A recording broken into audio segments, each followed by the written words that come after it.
Good morning.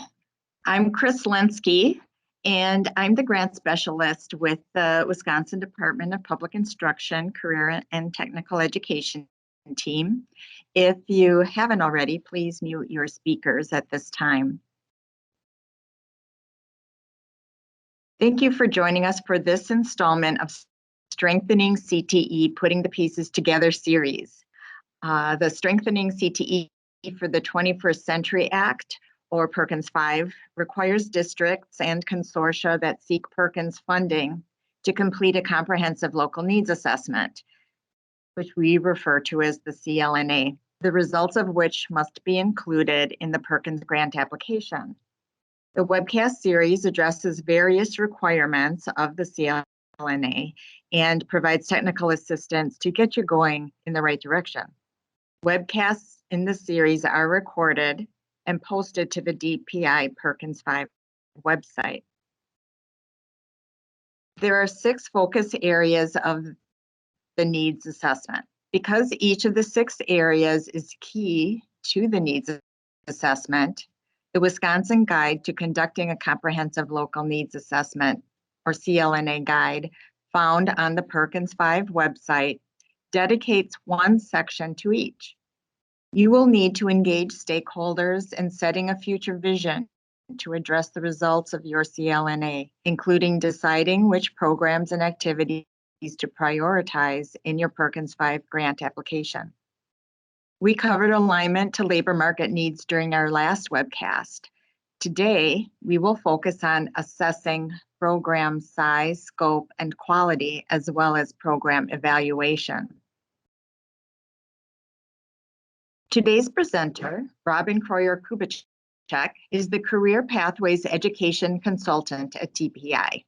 She has co-led the implementation of the academic and career planning and continues to develop regional career pathways under a 3-year national JP Morgan Chase grant.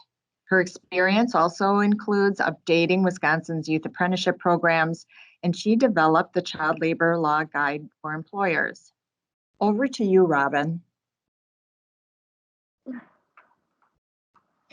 Thanks, Chris. I really appreciate it. And good morning to everybody. We're going to dive right into our topic today, and hopefully everybody can hear me. Please post in the chat if you cannot. Under Perkins 5, Wisconsin is required to include specific definitions for size, scope, and quality of career and technical education programs. Previously, under Perkins 4, Wisconsin and many other states did not have these specific requirements for these components. Therefore, these added requirements will require eligible recipients to review current CTE programs as part of the comprehensive local needs assessment. These new definitions of size, scope, and quality apply to all CTE programming that will be submitted for annual funding. Keep in mind that the overall intent of the Perkins 5 grant funding is 1, to identify, support, and rigorously evaluate data-driven and innovative strategies and activities, to improve and modernize, not maintain your CTE programs, and to ensure work skills taught in CTE programs are aligned with current labor market needs. Now we're going to talk a little bit about the changing in terms from POS or program study to pathways. In 2000, the U.S. Department of Education developed the 16 career cluster and 79 pathways organizing framework in order for schools and education entities to compile common knowledge and skills in careers.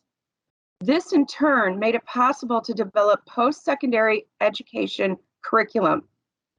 Now with Perkins 5 reauthorization, the term career pathway reinforces a comprehensive approach that is similar to other federal reauthorizations. This is not the old program of study or POS recipe for a specific group of jobs. It is for this reason that DPI will use the term career pathway to more accurately reflect quality CTE programming. The POS term that was used to mean basically a sequence of courses in one of the 79 industry pathways will not be referred to as much in the future. Instead, a career pathway is a more accurate term to use for the comprehensive approach of career development, no matter the industry sector.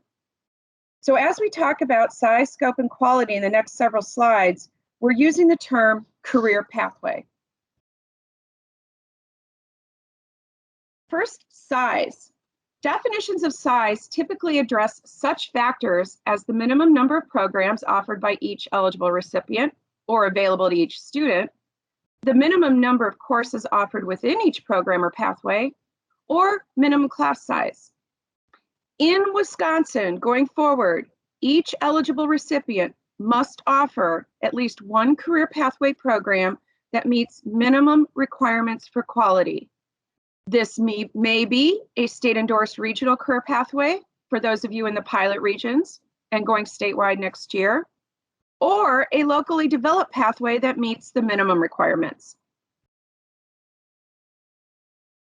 Definitions of scope typically refer to program sequencing from introductory to more advanced curriculum, linkages between secondary and post-secondary education, and the program's ability to address the full breadth of the subject matter. In Wisconsin, going forward, each eligible recipient must offer a sequence of, at minimum, 2 CTE courses in a pathway that progress from introductory to more advanced knowledge and skills, and include options for post-secondary articulations. These pathways must be incorporated into the district's academic and career planning, or ACP, service delivery and advising. Definitions of quality address in general requirements for CTE and programs to impart the knowledge and skills necessary for success. These requirements may include specific criteria such as implementation of a continuous improvement plan, presence of an advisory committee, or evidence of faculty qualifications. In Wisconsin, going forward, a quality career pathway consists of 5 elements in the same career pathway. The 5 quality elements are a CTE sequence of courses, a work-based learning option, or WBL, an industry recognized credential, or IRC, a dual college credit option, and access to a CTE student organization, or CTSO. In years 1 to 2 of the Perkins 5 grants, a district must offer at least 3 of the 5 quality elements in the same career pathway. Beginning in year 3, 4 of the 5 quality elements must be offered in order to be considered for Perkins funding. Funding could be used in years 1 and 2 to ensure that a 4th quality element is added.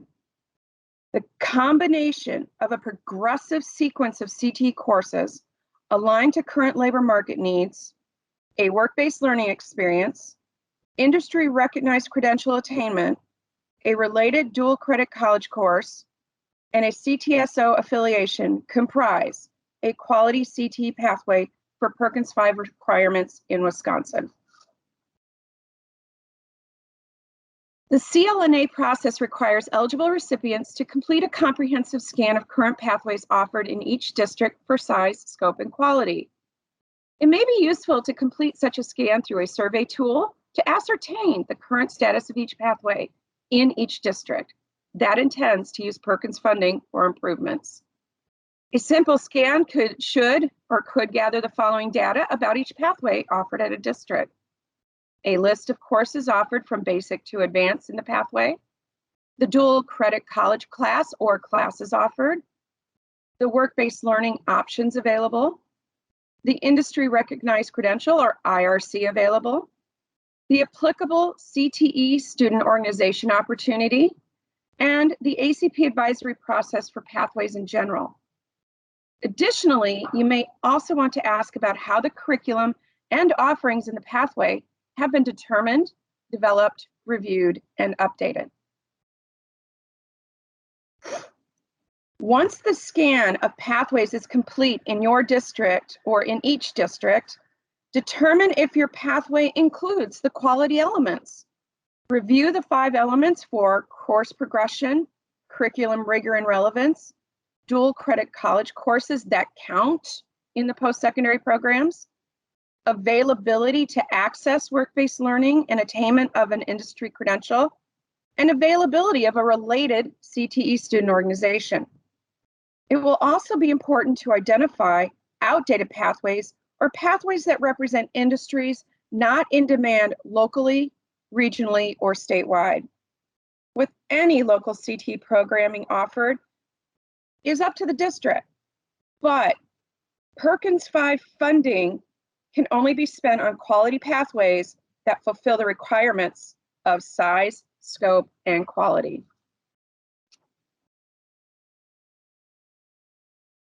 Progress towards implementation of a quality pathway in each district will require an ongoing review of the gaps identified as part of the scan, options to address the gaps, and the plans to implement the prioritized needs. Furthermore, actual measures will need to be identified to determine if plans are indeed addressing these gaps. For example, a small rural district offers a CTE welding program that has outdated equipment but is popular with students. They have a Skills USA CTSO, student organization, and the teacher helps students to access work-based learning opportunities through short summer internships at a local company. The gaps identified are the outdated equipment, access to a dual college credit course, and there's no way for students to earn an industry recognized credential. The teacher also has a desire to expand the work-based learning program to more students.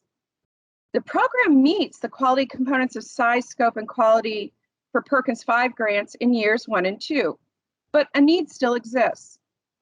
Some prioritized options could include purchasing equipment, finding more companies for work-based learning in partnership with the Regional Economic Development Organization, getting certified to offer the American Welding Society certificate training, and or working with the technical college to offer a dual college credit course that offers AWS certification.